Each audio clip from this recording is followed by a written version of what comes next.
In August of 2019, hundreds of devoted fans gathered on a private Croatian island for an event unlike any typical rock festival. Dressed in white linen and sandals, they spent 3 days meditating, doing yoga, and listening to intimate concerts by the American rock band 30 Seconds to Mars. At the center of it all was the band's frontman, Jared Leto, who glided through the pine forests in flowing white robes, arms outstretched like a modern messiah.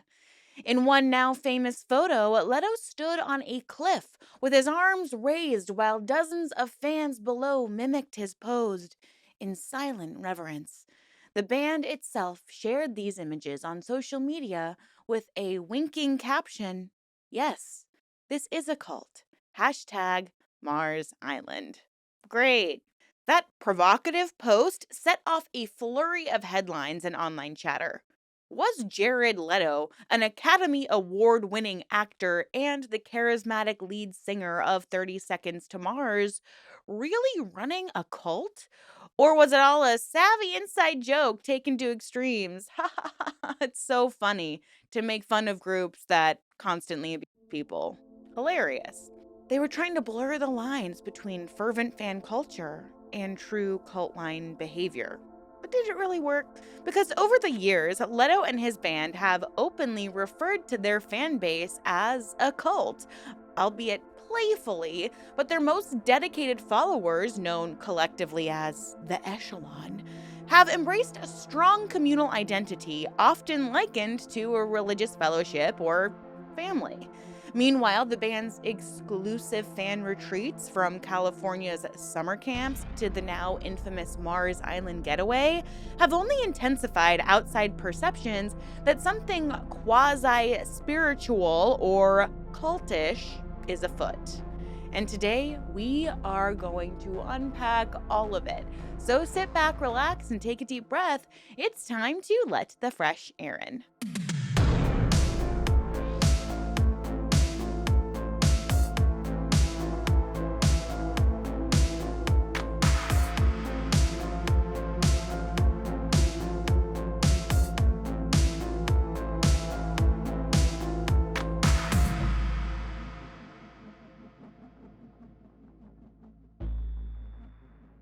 Hello, everyone. Welcome back, or welcome if you're new. My name is Erin, and I am fascinated by all things cult, true crime, and unique spiritual practices. I post at least one cult deep dive every single week, and I'm trying to start a new series where I share real life cult survivor stories. So if you have one that you would like to share on this channel, please email me at letfresherin@gmail.com.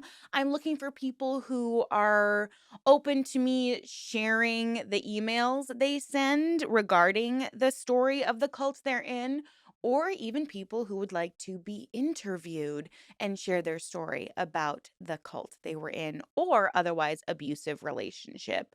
Additionally, next month I am going to start a new series called True Crime Tuesdays, where on top of my deep dives every Saturday, I'll be dropping a true crime case that involves some kind of manipulative undertone. I'm thinking of specifically focusing on stories where a partner is defending themselves or trying to get out of an abusive relationship. So if you have any suggestions, please let me know. I don't want to just cover, serial killers and sensationalize these stories. I really want to have a focus on some of the moral and ethical implications when someone is trying to protect themselves from a partner. A lot of these stories are centered around women because most of the women who are killed, unfortunately, are murdered by an abusive spouse. So I really want to focus on that as a way to bring more light to these types of situations. So please let me know if you have a suggestion or story you would like to share. Again, my email is letfresherin@gmail.com. So now that all the business is in order, let's jump into today's story.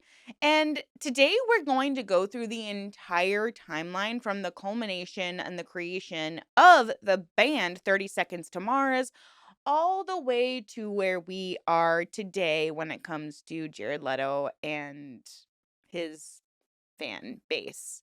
Because you really don't understand how something came to be if you don't know where it was before. So let's jump in. So let's go back in time to the 90s. The year specifically is 1998. This is the year that Jared Leto, who was at the time known primarily as a rising Hollywood actor, decided to create the band 30 Seconds to Mars with his older brother, Shannon Leto. From the start, Jared Leto was taking the band as seriously as any acting role, pouring intense effort into his music and performance. And early on, critics were very skeptical of a movie star's rock venture, but the band did gradually develop a small devoted following. And by the time their self titled debut album released in 2002, it had sold over 100,000 copies and did lay the groundwork for a fan base, even as reviews noted that Leto's histrionic and over the top style might not be something that would necessarily be mainstream. So, we're going to fast forward now to 2005 because this is when we have the rise of the Echelon. Now, the band's second album, A Beautiful Lie, debuted in 2005, and there was a third album called This Is War in 2009. And these two albums skyrocketed 30 Seconds to Mars to international prominence. During these years, a passionate fan community began coalescing, eventually adopting the name the Echelon. The term Echelon is also the title of a song on the band's first album, and it came to represent the rank and file members of 30 Seconds to Mars fans. Now, this community distinguished itself by intense loyalty, not just to the music, but to each other. Fans traveled great distances to shows, communicated in online forums, and even organized charitable projects under the Echelon name. And Jared Leto often encouraged this sense of camaraderie. In interviews, he spoke of the fan base in familial, spiritual terms, describing it as, quote, a cult, this family, these believers, unquote, who shared a deep faith in the band. And I just feel like we have been really seeing this rise of almost parasocial relationships where people almost justify their obsession, whether it's a band, an actor, an influencer. They justify their obsession because there are other people who start forming a community. I mean, you sometimes see it all the time on forums like Reddit, where people will obsess about people on Love Island, their favorite influencers. They'll want to snark about people. And it is so fascinating that we are living in this world where people seem to feel as if they are closer to these celebrities and these influencers and these bands than they really are. It's such a fascinating psychological and social phenomenon. Now, what outsiders saw as a regular fan base, Leto and his fans imbued themselves with a much heavier significance. As 30 Seconds to Mars rose in popularity, journalists and commentators began referring to the zealous fans as cult like. In response, the band started cheekily embracing the term. The music video for Closer to the Edge, a single from the 2009 This Is War album, famously flashes the words, "Yes, this is a cult," on screen at one point. Now, the full message, "Yes, this is a cult, this is a family," became a rallying slogan for the Echelon fan community. It was the band's tongue in cheek nod to the cult label, essentially saying, sure, call us a cult if you like, we just think of it as a family.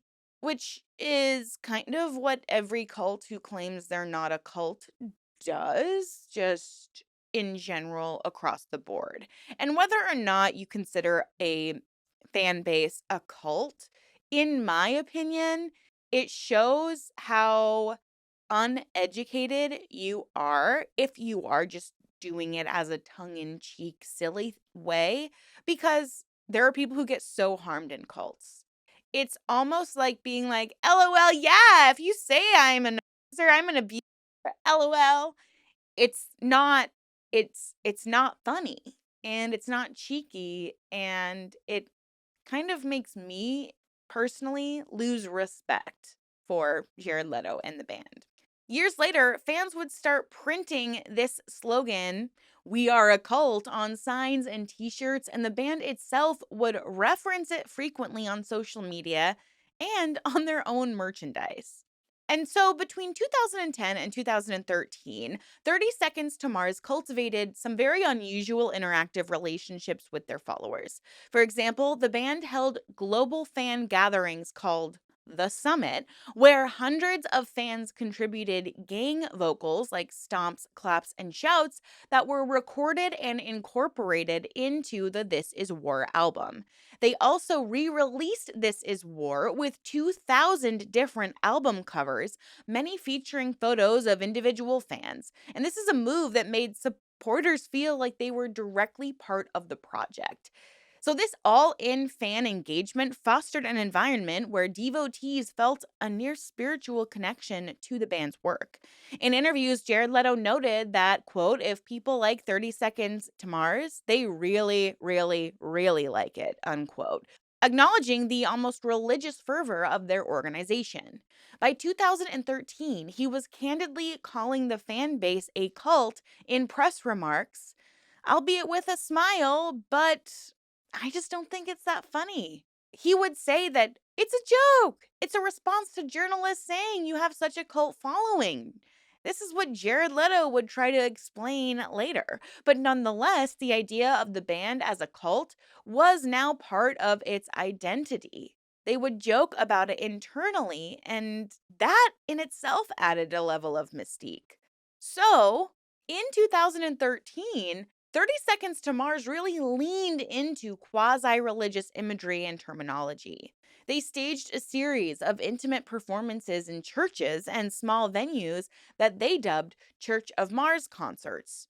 Fans entered a lottery for free tickets to these shows, which took place in actual churches like St. Peter's Church in New York and St. Mary's Church in London. And it featured acoustic sets in a candlelit, reverent atmosphere, and calling these gatherings church was supposed to be another playful embrace of religious or cult like language by the band.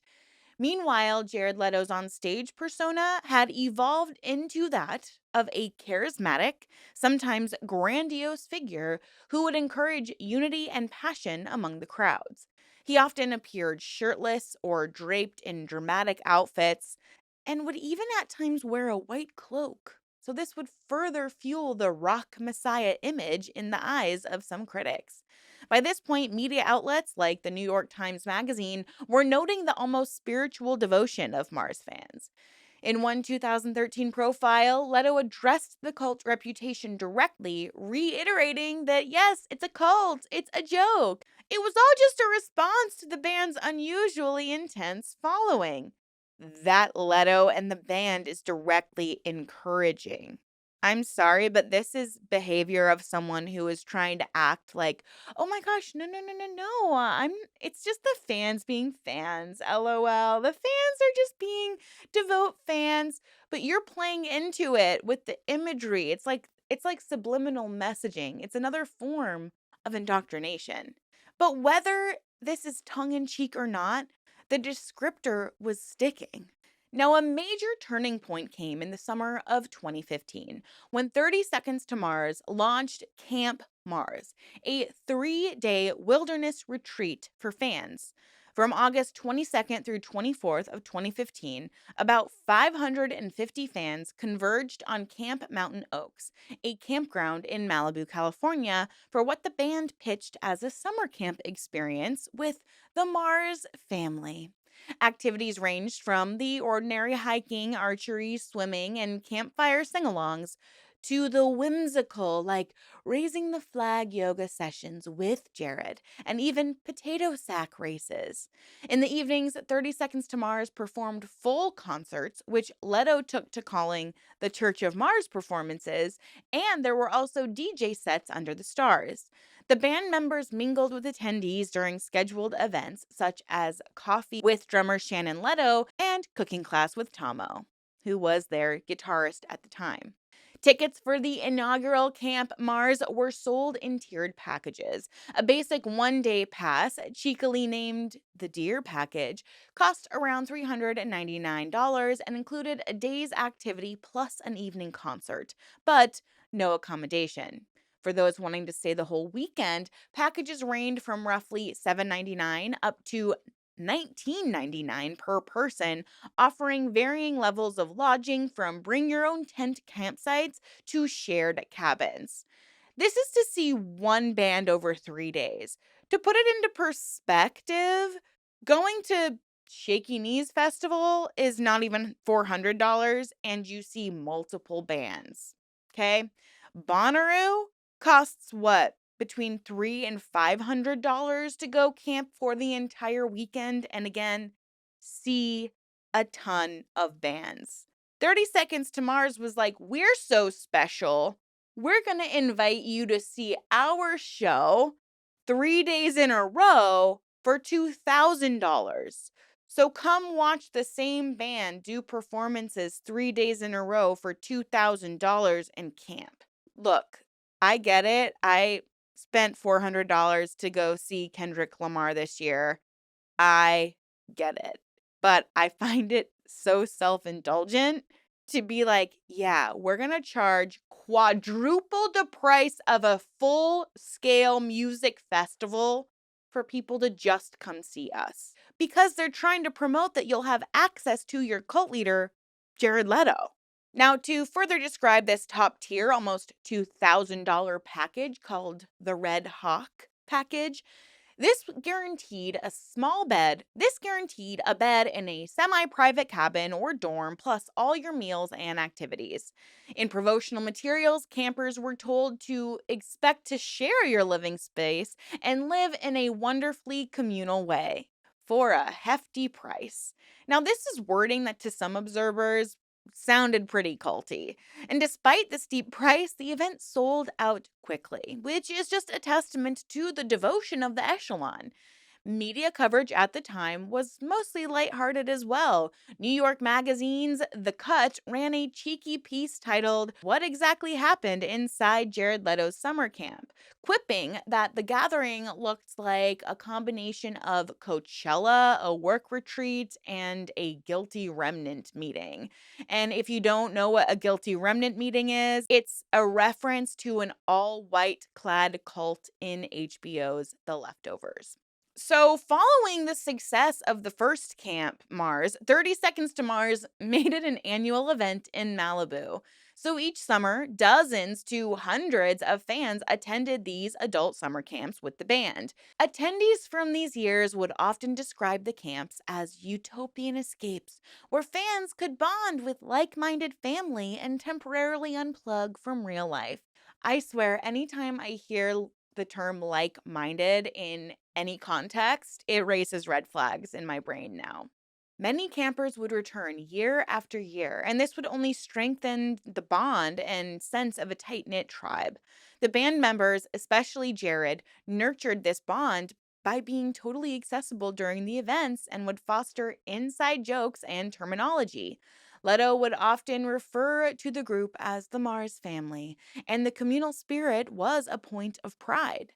On stage at concerts, he regularly shouted out the Echelon and used inclusive rallying cries like "We are one" or "You are not alone," further cementing the quasi spiritual unity among fans. Now, throughout this period, the band also continued premium offerings that tested how much fans would give for closeness to their idols. For example, 30 Seconds to Mars VIP packages and meet and greets on tour were sold for hundreds of dollars, sometimes as high as $899 for an after show meet and greet. I remember the days where you would just go to the back of the concert building and see their big vans and just wait for them to show up. That is how I met Damien Rice back in, I don't want to age myself, but it was a while ago. Now, these meetups could be oddly sterile. Reports emerged of Leto wearing surgical gloves when touching fans during photo ops, an image that's both humorous and unsettling. Like, I don't care how obsessed with you I am. If you're shaking my hand with a surgical glove, like, are you that disgusted by your fans? At that point, just don't shake their hand, you know? And this kind of started to fuel a narrative that the band placed themselves on a pedestal very high above their worshiping fans, even as they were charging them dearly for the privilege. Like, hey, come high five me in my latex glove for $900. Interestingly, Jared had also previously described 30 Seconds to Mars as an anti greed band, which is a pretty ironic stance given the increasingly lucrative monetization of fan devotion. Some Echelon members grumbled on forums about the high costs, but many still paid it, rationalizing that it was going to be the best show ever or a once in a lifetime experience. This pattern of devotion, despite exploitation, would later draw more comparisons to cult members' willingness to sacrifice for their leader. Now, in mid 2018, guitarist Tomo left 30 Seconds to Mars, citing personal reasons. His exit left the band as essentially the Leto brothers duo. While not directly related to the cult narrative, this development meant that Jared Leto's role as the unchallenged center of the band grew even larger. Some former fans have speculated that with Tomo gone, there were even fewer checks on Jared's more grandiose or eccentric impulses. And indeed, from 2018 onward, the band's public activities and aesthetic became even more centered on Jared Leto's persona. The year 2019 marked the peak of 30 Seconds to Mars' cult mystique and the moment it truly grabbed worldwide headlines. That summer, the band announced an expansion of their camp concept, an overseas retreat called Mars Island.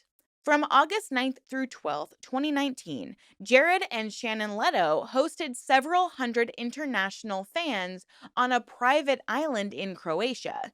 Billed as a 3 night all inclusive festival experience, Mars Island was essentially Camp Mars taken to a more exotic setting and giving it some steroid. Promotional text promised relax and restore with yoga amongst the trees, take a deep in the pool, catch a midnight screening, gaze at the stars, and enjoy two intimate performances by 30 Seconds to Mars. Mars Island is an experience like no other. Sounds like any other hippy dippy festival, if you ask me. All passes did include accommodation in shared tent camps or bungalows, included vegan meals, wellness activities, and of course, concerts. Ticket packages were even pricier than the Malibu camps. The cheapest Stargazer package started at around $999 for an early bird package for a basic tent spot, while the VIP Daydreamer package ran up to almost $6,500, which bought you a luxury air conditioned lodge with a private bathroom and a VIP activity with Jared himself. Yeah, not weird and culty at all. And despite the expense, this event sold out quickly, with fans from around the world flying to Croatia for this exclusive island adventure. And Mars Island 2019 turned out to be the most visually striking embodiment of the 30 Seconds to Mars cult, at least in the eyes of the media. During the retreat, the band's official social media posted a series of photos that could have been mistaken for stills from a documentary about a new religious movement. In these images, Jared Leto, with his long hair and beard, dressed in flowing white garments, is seen leading crowds of fans who are all clad in white as well. In one, he addresses a seated circle of followers who gaze up at him adoringly. In another, he strolls hand in hand with a throng of fans trailing behind. The aesthetic was so on the nose that social media erupted. And on August 15th, 2019, the band tweeted one of the photos with the caption, "Yes, this is a cult," adding a siren emoji and the hashtag Mars Island. Now, if the phrase had been an inside joke before, it was now being broadcast to the world, and the reaction was immediate. Music and pop culture outlets ran tongue in cheek headlines like Jared Leto started a cult, because of course he did, and Jared Leto has his own Firefest like cult. No, we're not joking. Memes proliferated, comparing Leto to a wannabe Jesus or deriding the spectacle of rich fans playing cult cosplay on a luxury island. Fans at Mars Island, for their part, appeared to be having a somewhat euphoric experience. Many treated it earnestly like a spiritual retreat. And indeed, 30 Seconds to Mars described it in those very terms. The band called Mars Island a spiritual retreat for fans, promising rejuvenation and unity. Attendees spent the days in group meditation and chanting sessions with Jared Leto himself, and could even get matching tattoos of the band's symbols on site. Yeah. One report confirms that tattoo artists were present, and some fans left the island with the band's triad logo inked on their body as a permanent souvenir. It's giving cult branding. Now, in the evenings, the group watched films together or stargazed, and the band performed unplugged concerts on the beach. It was an immersive, commune like environment, albeit one each person paid thousands of dollars to be a part of. On social media, some fans fully embraced the cult language, turning the irony back on critics. An Italian fan tweeted a photo of Leto on Mars Island captioned, "Yes, yes, this is a cult, and here's the profit." It's difficult to embrace this as just a joke, considering that people have died. People compared this event to that of Jonestown, where almost 1,000 people died because their cult leader encouraged them to do so. Maybe we don't joke about it, okay? Maybe we just don't. And luckily, a lot of people were very unsettled by these images because responses started ranging from amusement to alarm. Now, the Mars Island retreat was intended to become a recurring event, much like the earlier Camp Mars. And in fact, the band announced a second Mars Island for August 2020, again in Croatia, with promises of an even bigger festival experience. Ticket sales opened in early 2020, and packages ranged from roughly $1,500 to $6,500. However, it was the outbreak of the C-19 pandemic, and this forced the cancellation of that year's gathering. Now, in 2021, as some pandemic restrictions did begin to ease, Jared Leto reportedly did manage to host a smaller scale Mars Island event once again. And one source claimed that the retreat happened all over again in 2021, with those fans still paying up to $6,500 for the experience, although details on the 2021 edition are sparse. So if it did occur, which I find even more problematic, because it's like, okay, so now are you trying to hide what you're doing? Are you trying to more exclusive and what's exactly happening at the retreat if people aren't posting and talking about it? But whether or not this 2022 festival was sketchy and weird, by late 2023, 30 Seconds to Mars decided to turn their focus back to touring, and they announced a 2024 world tour and a new album rather than fan island retreats. But as of 2025, no new Mars Island dates have been publicized, and the quote cult gatherings have appeared to be on pause. But nonetheless, the band's mythos of fan devotion remains pretty central to its identity, and the phrase, "Yes, this is a cult," continues to be emblazoned on tour merch and referenced in promotions. The legacy of those earlier events and the media fascination they sparked still looms large in the band's history. So, I want to talk a little bit more about these intimate fan retreats or camps, Mars Island, whatever branding they've given themselves to embrace the cult like accusations. These events did transform the typical artist fan relationship into something more immersive. I mean, it's a multi day communal living experience that would blur the lines between a music festival, a wellness retreat, and a spiritual congregation. Now, from the outset, these gatherings had some very wholesome terms. Jared Leto would say, quote, "We've always looked to do things for our audience that are fun and unique," unquote. What better way to celebrate the summer than in beautiful Southern California with the Mars family? The idea was to try to return fans back to childhood summer camp memories, but with your favorite rock band as the camp counselors. By most accounts, Camp Mars did deliver on the promise of a fun and unique getaway. Attendees who range from hardcore Echelon members in their teens and 20s to middle aged fans who came for the nostalgia were kept busy with a schedule of group activities from dawn until midnight. A sample day at Camp Mars might include morning meditation, yoga in the woods, an afternoon of rock climbing or tightrope walking, workshops, workshops, arts and crafts where fans might make friendship bracelets or custom band t shirts, and also classic camp games like capture the flag or water balloon fights. The vibe was deliberately playful and childlike. But all that being said, with the accessibility to your favorite band, Camp Mars was also a revenue generating enterprise, and some elements emphasize the transactional nature of the experience. The different price packages created a bit of a class system, almost like who's a part of the inner circle and who is just a rank and file member. Those who could afford those top tiers did stay in more comfortable lodges with more accessibility to Jared and Shannon. They got perks like group photos with the band and got to do activities with Jared Leto himself. The lower tier folks who brought their own tents would rough it outdoors and had to wait longer for the limited showers and shows.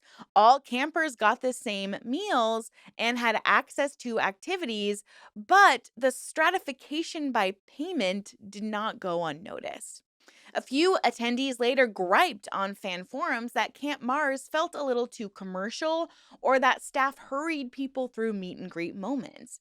The 10 seconds it took for them to sign an autograph seems pretty short for the, I don't know, $2,000 you're spending for the package, is what one blogger wrote. It all hints at a dynamic where fans knew they were paying a lot for a curated experience, yet were willing to rationalize it because the emotional high was worth it. Sociologically, it mirrors how members of a cult justify sacrifices, whether they're financial or otherwise, for the perceived spiritual reward. So now let's jump over to Mars Island because the cultiness of this particular gathering goes up a notch because there was an intentional crafting of a uniform aesthetic where everyone needs to look the same and a routine. Now, in the lead up, the band encouraged fans to embrace a summer white dress code for at least one of the days. It wasn't an official requirement, but through social media, fans started to chatter and it became understood that everyone was going to wear white, contributing to those now infamous photos. And this is notably cult like. Many real cults emphasize uniform clothing to promote unity, and not just to promote unity, but to strip oneself of your own individual identity. Daily activities on Mars Island blended leisure, wellness, and worship of Mars. A typical morning might start with group yoga at the water's edge, led by professional instructors. Afternoons offered choices like beach volleyball with the band, snorkeling excursions, or relaxation by the pool. There was even a spa area offering massages. Scattered between were more explicitly community building events like guided meditation sessions where attendees sat in circles and chanted mantras or hummed together in what some described as mindful group harmony. In one session, participants were instructed to maintain silence for an hour communicating only through eye contact as Leto led them on a walk through the island's pine trails. An observer might easily label such a silent procession as a cult ritual, but for those present, it was considered to be a moving exercise in trust and unity, according to later testimonials. Come evening, everyone assembled for the main concert in an open air stage under the stars. These concerts were intimate yet electrifying. Jared Leto performed in an all white ensemble. One night, he even wore a crown of leaves, leaning into the prophet like image. And fans crowded around in close proximity, not separated by huge barricades as at normal shows. At one point, he even invited fans to lie down and gaze at the stars while the band played a dreamy acoustic set, essentially turning the concert into a quasi spiritual sound bath. On another night, Shannon Leto led a midnight beach drum circle that had dozens of fans drumming and dancing around a bonfire. Now, officially, alcohol was available, but many noted that the vibe was less drunken party and more conscious, almost sober celebration. The focus was on connection to the music, to each other, to nature, and to the band. One particularly unusual offering at Mars Island was the tattoo tent. It was reported that quite a few attendees got inked right there on the island, with some alongside band members. The symbolism of this is really hard to ignore. Members of the Echelon were literally branding themselves with the group's iconography. To a cult expert, this resonates with the idea of making a binding commitment or initiation. To the fans, it was likely just a fun but intense way to commemorate a special weekend. And sure, if you want to get a tattoo with your idol, whatever, go for it. And I think sometimes when we sit and we talk about cults, you kind of diminish the full meaning of the word cult if you just throw the word out there all the time. Just like we see people throw out the word narcissist. Like, if someone's a little bit mean to you, all of a sudden they're a narcissist. They may not necessarily be a narcissist, they may just be an asshole, right? But when we just go and start calling everything a cult, it does diminish the seriousness of what it truly is like to be in a cult. However, just like everything, there's nuance to it. And I think that it is possible that when you're encouraged to embrace a cult like aesthetic, you may become even more susceptible to cults and you're almost normalizing this behavior on a grand scale. And to me, that is why I find this dangerous and problematic. I don't necessarily think that this is a cult. Do I think Jared Leto is someone who would absolutely start and run a cult? Yes. But we haven't yet seen the band or Jared Leto himself trying to isolate and ostracize its members, keeping them from their family, forcing them to brand themselves, etc., etc. He is kind of right now pretty much exploiting his fame and taking advantage of devoted fans and using this cult like following as a means to make money under the guise of saying, I just love connecting with my fans. No, bro, you like making money. So, as much as people seemed to love the experience, there were people within the fandom who have expressed unease.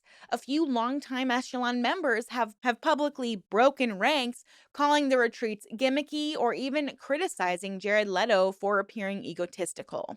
In a Vulture interview about Leto's career controversies, one former fan said that she stopped following the band, quote, when it started to feel less like a rock band and more like worship, referencing all that Mars Island imagery and cult like behavior.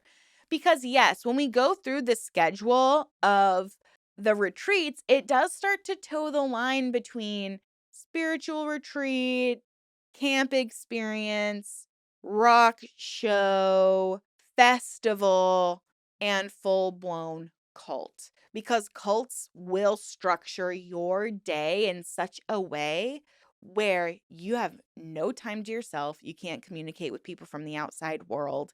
And you have to have every behavior be devoted to either your spiritual growth, to the community, or to the leader. Also, normalizing paying exorbitant rates for communal living and a luxury experience. People will justify that. Like, yeah, go spend $6,000 on a week long, all inclusive vacation, but you want me to spend $6,000 to be next to sweaty people all day and all night and have a rigid schedule and be forced to eat vegan? And look, I'm saying that as a vegan. I love vegan food, but I don't think we should be forcing anyone to eat in a certain way. That's when we start discovering, oh, the red flags of this being really culty are starting to wave. You're forcing people into a routine, behavior control. That is the B in the bite model. And I could go into a whole other tangent about music and subliminal messaging and different frequencies of sound that will make someone more susceptible to certain messaging. I'm just imagining, apart from the visual aspect of people swaying and chanting Leto's name and being all called the Echelon and all looking the same, it makes me wonder, is there an insidiousness within the music itself? Are they writing songs at a frequency where people are more susceptible to subliminal messaging? What do these lyrics that they're singing really mean? Now, this brings me to a crucial element in understanding the alleged cult around Jared Leto and 30 Seconds to Mars, and it's the symbolism and the language from the band. From mysterious logos to insider mottos, this group has cultivated an aura of mystique and exclusivity that encourages fans to feel like they're part of a special in group. I mean, apart from putting, yes, this is a cult on merch and calling their followers and fans the Echelon, they also started using the hashtag you wouldn't understand. And it's very telling. It suggests this us versus them mentality, essentially meaning that if you're in the Echelon cult, you get it. And if not, you never will.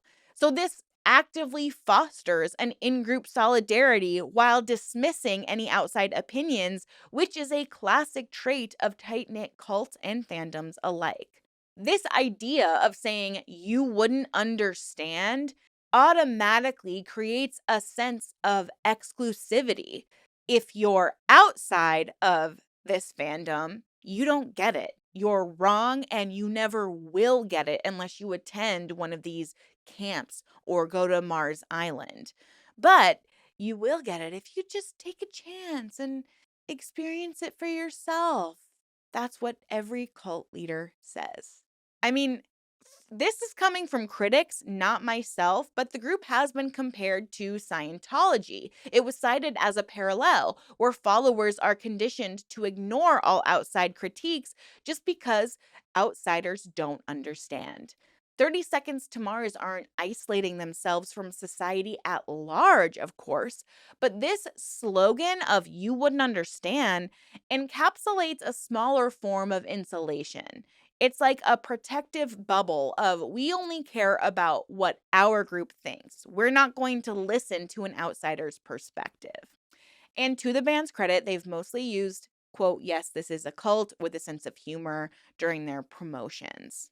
But it is simultaneously poking fun at the idea and embracing the idea of a fan cult. And the language took on a life of its own. When the band tweets, yes, this is a cult, alongside those retreat photos, what had been a wink actually became a provocative PR flashpoint, maybe to get attention and draw more people in. It's essentially saying to the world, you called us a cult? Well, you're right, and we're proud of it.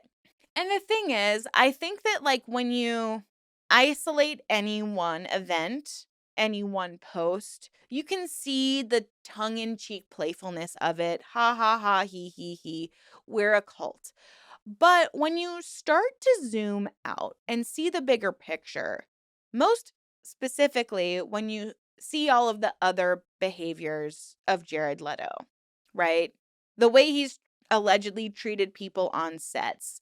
I actually worked at a restaurant where he came in to eat, and this would have been around 2018. And he was a little bit of an oddball, a little bit of an odd guy. But additionally, much like other cult leaders who take total advantage of their role as a powerful, charismatic leader, Jared Leto has also been accused by multiple women of sexual misconduct. Many of these women have claimed that they were basically approached and flirted with when they were teenagers, making Jared out to be a predator. And I just can't help but wonder if this might be all part of his plan. He had put himself in a position to be accessible. He embraced this idea of being cult like in a tongue in cheek way to simultaneously embrace a label that could have sparked controversy, but also lean into the fact that he has a cult like following and try to grow that following and become so accessible to people that he is able to make certain people, but only those who can afford the ticket price, feel special, feel close to him. He is getting closer and closer in proximity to his fans, many of whom were and are impressionable teenagers. I was a teenager when I first heard of 30 Seconds to Mars. As of recording this video, 9 women have come forward to claim that when they were teenagers between 16 and 18 years old, Jared Leto had either sent them sexually explicit messages or even exposed himself to them or even took their hand and made them touch his private areas. This is a man who is using his position of power to prey on people. And I would not be surprised if these adult summer camps and Mars Island were all a means to get young girls in close proximity with him to make them feel special. And although he denies the allegations, I am 98% certain that more will come forward and we will see more evidence of this. If you would like me to make a separate video about those allegations, please let me know because I would absolutely love to do that. I would not be surprised if we hear that many of these women were at these retreats and were thus taken advantage of by Leto himself. So this begs the question, is it just a band being tongue-in-cheek? Is it leaning into actually being a cult? Or has it become a full-on criminal enterprise where Jared Leto makes himself accessible and thus takes advantage of young, vulnerable women? That is the question I want to leave you with today. I, of course, would love to hear your commentary down below. I feel like I'm going to need to do a part 2 of this because it's becoming clear I've barely even scratched the surface. I think we could do a deep, deep dive into a lot of the musical symbolism, a lot of the imagery. I would love to dive deeper into these allegations. I feel like I kind of glossed over them. But it's very, very frustrating. But I think anytime somebody tries to diminish what they're being labeled as, it probably means that they're guilty of the very thing they're being accused of. It would not surprise me if we found out that Jared Leto is kind of like the Keith Raniere of the music industry with an inner circle of women that he's groomed or taken advantage of over the years. But of course, this is all my own opinion. Everything I have said in this video, for legal purposes, I need to say, is just my speculation and opinion. So I'm really eager and curious to hear what you have to say. Have you analyzed these symbols, the meanings of the lyrics? Have you been a 30 Seconds to Mars fan? Have you gone to one of these retreats? Do you want to share your story anonymously with me about your experience with this person? I am always here to help support you, help spread your message, and educate people. So, with all of that being said, Thank you so much for your support. Let me know if you want to deep dive into these allegations, and I will see you in my next video very soon. Stay safe out there, always ask questions, and always stay skeptical. Bye.